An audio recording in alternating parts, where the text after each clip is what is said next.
Hey everyone, it's Stephanie Ward from fireflycoaching.com. I'm here today with Lisa Ferland of the Knocked Up Abroad series. You can find her at knockedupabroad.eu. And Lisa is going to share some of her really hot marketing tips with us that you can take with you and apply yourself. So welcome, Lisa. Thank you. Thanks for having me. Tell us, where should we begin? What's one of your top tips for marketing for small business owners? I think my top tip, my first one, and one that I learned the hard way, was that when I was first looking at starting my business, I saw marketing as a separate thing, like a separate activity that you do after you're done building your stuff. And that's not at all. It is not this extra appendage on your body that just you activate when you're ready. Right. You should really be weaving this into everything that you do. And if you're a writer like I am, you should be thinking about, how can I word my headlines so that people click on them to read them?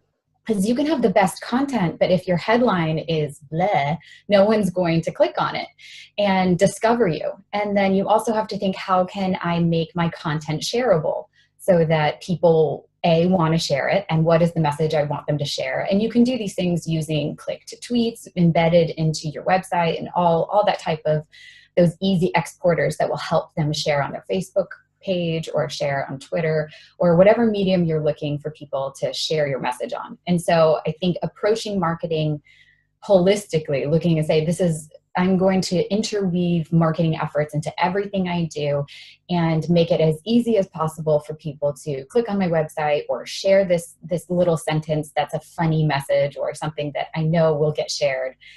You have to think about that beforehand, and you're not just going to, okay, I'm going to create a widget and how do I market it? You have to build it into your whole process, and then I think you'll find that it goes much easier.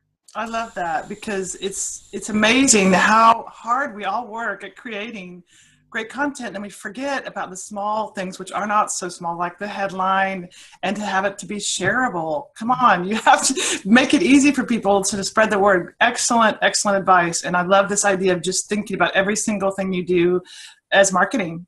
Super. Yes. What else do you have for us? I would also say to not be afraid to publish on external sites. So again, as a writer, it seems kind of easy. Okay, you submit a few essays to other websites, but you can do this for any business. A woman of mine, she does a sleep consultation service. And a good way to get out the news that you have this service is not just through advertising, but you write an essay about how you struggled with your baby's sleep or some story. You publish an essay, and then in your bio you have your credentials and your website. And this is a great way to get that external validation and to start establishing yourself as an expert in the field, but also to reach new people who may have never heard of you but frequent this other website, and just a good way to circulate out to new people.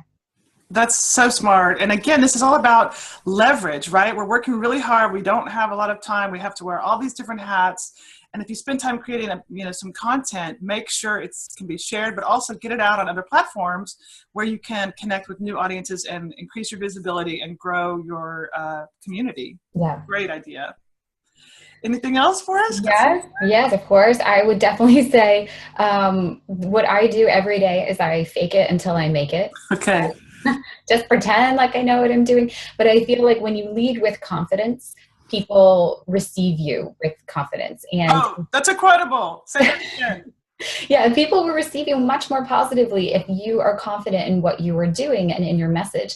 And when you bring your enthusiasm and your passion for what you do, you are just naturally leading with confidence. And so every single entrepreneur has these moments of self-doubt, and they have peaks and valleys of success, and you feel like no one's paying attention, no one's out there, I'm shouting out to crickets and I'm not getting any feedback. But just keep going forward with confidence, and all of your messages should be positive and affirmative. Like, I know what I'm doing, I'm going to keep putting my message out there. And then when people consistently see your positive messaging and all of this affirmative words out there and products, they will receive it and they'll trust you because they've already seen you a million times. Yeah, that's a great point. And you being confident creates confidence with the people that you're reaching. And this consistency piece is so important. I mean, like you said, a lot of times you feel like we're putting stuff out to crickets. No one's listening, no one cares, but they are, and they just don't always take the time to tell you. And it will happen occasionally. It's happened to me too, that someone will come up and say, oh, I've been watching your videos. I'm like, really? I had no idea. So it's really good. Like you said, just keep going, believing. If you have to choose something, choose to believe the best, not the worst. Yes, keep going. And you never know who is receiving your messages on the other side. They may be really busy right now, but they may come back to you later at a time when you're not as visible. And so you never know when you're going to make these connections.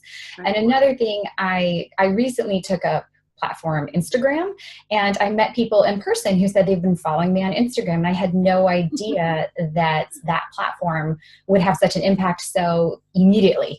And I think that's another tip, is to continue to adapt and take on either new platforms or experiment with new platforms. For instance, there was the platform Blab that is no longer around, but you have to test out these things, because you may have been able to reach people through that platform, and now that audience is somewhere else. And so you need to find them on in a different way. And so I would encourage people to continue to try out new things. You don't have to do 100% into it and have that be your main platform. But I would say diversifying your social media presence is always positive. I love that tip. And I really encourage people to be focused with their marketing and not try to do everything.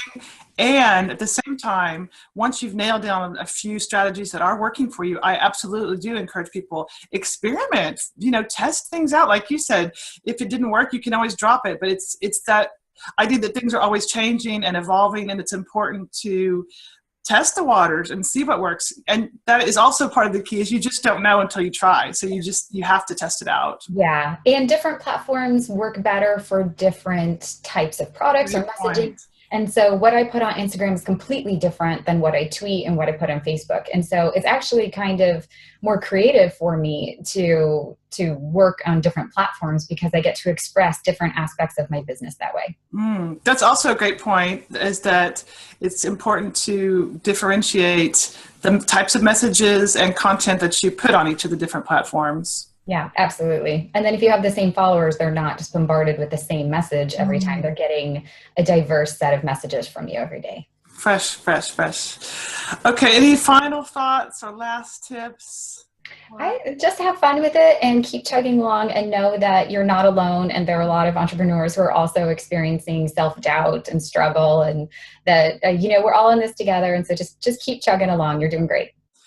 I love that. To wrap up on that point is just do keep going. So you will come across moments when you feel like quitting and giving it up, and just don't. Just, have a cry, take a bath, get some sleep, whatever, and start again the next day, because this is a marathon, not a sprint. We're all in this together. Like you said, reach out for support from friends, colleagues, and know that your consistency is going to pay off in the end. Absolutely. Super. Thank you so much, Lisa, for sharing your hot tips with us. Now, I want you guys to think about which one of Lisa's tips, or more than one, that you will adopt in your business. Please leave your comments below in the comment section. And if you like these tips, be sure to get a copy of my free special report, 7 Steps to Attract More Clients in Less Time, at my website, fireflycoaching.com. Thanks so much, Lisa, for joining. And you guys go check out her website and what she's up to.